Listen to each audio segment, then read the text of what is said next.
Togo, demande de démission de J.P. Fabre, droit de réponse de l'ANC, Fédération internationale Europasie. Objet, réponse du bureau de l'ANC Fédération internationale Europasie aux 7 membres frondeurs. Chers camarades, vous avez adressé une lettre datée du 11 décembre 2022 aux membres du bureau national et des bureaux fédéraux de l'ANC. Une lettre dans laquelle vous évoquez une hypothétique dérive collaborationniste entre notre parti et le pouvoir RPT UNIR. Une supposée trahison de la lutte pour aboutir à des conclusions irraisonnées de démission du bureau national et l'élection d'un nouveau bureau incarnant la nouvelle ligne politique du parti. Chers camarades, réunis en ce jour, en session extraordinaire, et après analyse de la substance de votre courrier, le bureau de la Fédération internationale Europasie n'a pas été très surpris par votre curieuse lecture du travail colossal constamment déployé par notre formation politique dans une dictature plus que cinquantenaire. Une fois de plus,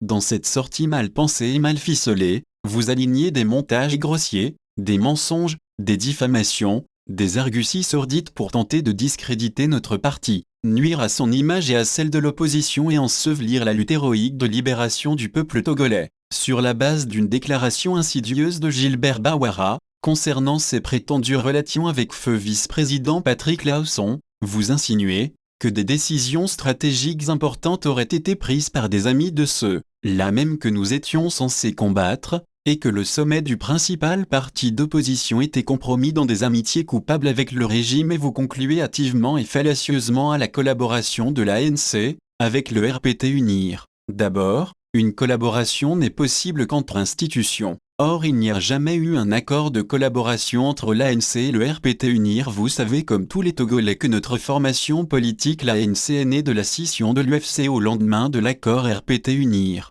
UFC en 2010 sur son refus de collaborer avec le RPT UNIR, pour sauvegarder les idéaux des pères de l'indépendance et notre dignité de femmes et d'hommes justes, intègres et en quête de liberté réelle, en dépit des affres perpétuellement subies du pouvoir totalitaire du RPT UNIR. La trahison n'est pas du camp de l'ANC, mais de ceux des transfuges et transhumants du RPT, des formations politiques, qui ont participé au pouvoir RPT avec ou sans accord de gouvernement, et de ceux de vos commanditaires qui se préparent à y entrer au terme d'une longue comédie. Nous n'avons jamais trahi et ne sommes pas prêts de le faire, et vous le savez très bien. Chers camarades, vous n'ignorez pas davantage que nos dispositions statutaires encadrent rigoureusement l'élaboration et la prise de toute décision stratégique par les organes adéquats du parti que sont le Congrès, le Conseil national, le Bureau national, le comité exécutif et le bureau politique, et qu'elles supervisent et contrôlent suffisamment tous les mécanismes décisionnels du parti pour éviter toute tentative solitaire de captation,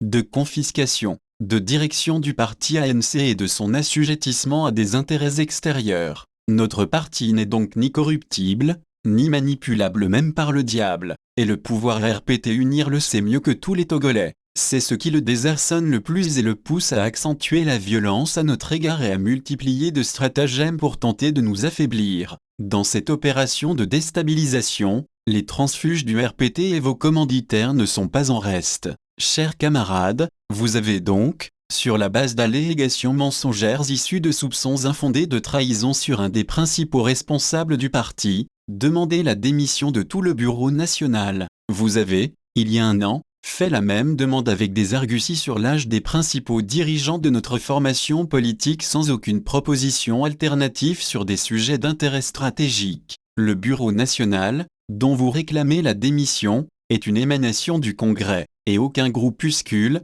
7 membres, qui ne représente même pas une fédération et encore moins tout autre organe du parti n'a qualité pour demander la démission du bureau national. L'article 14 de nos statuts dispose clairement que le Congrès est l'organe suprême de l'ANC. Il oriente les actions du parti et tranche souverainement toutes les questions qui lui sont soumises par les autres organes du parti. Les motions, résolutions et recommandations, issues de notre deuxième congrès tenu les 18 et 19 octobre 2019 ainsi que celles de notre Conseil national tenu le 10 octobre 2020 ont tracé la voie à nos actions politiques actuelles et futures. Et au cours de ces assises, les 113 fédérations ont renouvelé leur confiance au Bureau national et aux autres organes du parti pour mettre en œuvre des orientations et directives données au cours de ces assises. Votre démarche à la fois surprenante et curieuse n'est donc pas recevable. La haine inexpliquée, que vous éprouvez à l'égard de notre formation politique et que vous partagez avec vos commanditaires, a aboli votre esprit de discernement, votre raison et votre conscience et vous a exposé à une légèreté d'appréciation et d'analyse, dont vous êtes coutumier pour diffamer et discréditer une institution politique qu'est notre parti ANC. Vous avez introduit au sein de notre formation politique un cheval de Troie dénommé Groupe G9, pour assouvir votre soif de conquête du parti et servir les intérêts de vos commanditaires, violant ainsi l'article 6 de nos statuts qui dispose « L'ANC proscrit en son sein toute création d'association ou de regroupement à caractère politique indépendamment de lui. Le parti combat en son sein toute idée de sectarisme, de népotisme, de corruption et de féodalité. Nous désapprouvons cette manière de faire et condamnons avec la plus grande vigueur tout le contenu de cette lettre qui relève d'une tentative de déstabilisation du principal parti de l'opposition. Fait, le 12 décembre 2022 les signataires, Monsieur Idriss Soubab, président fédéral, membre du bureau national, sous-section IDF Monsieur Médard Adenou,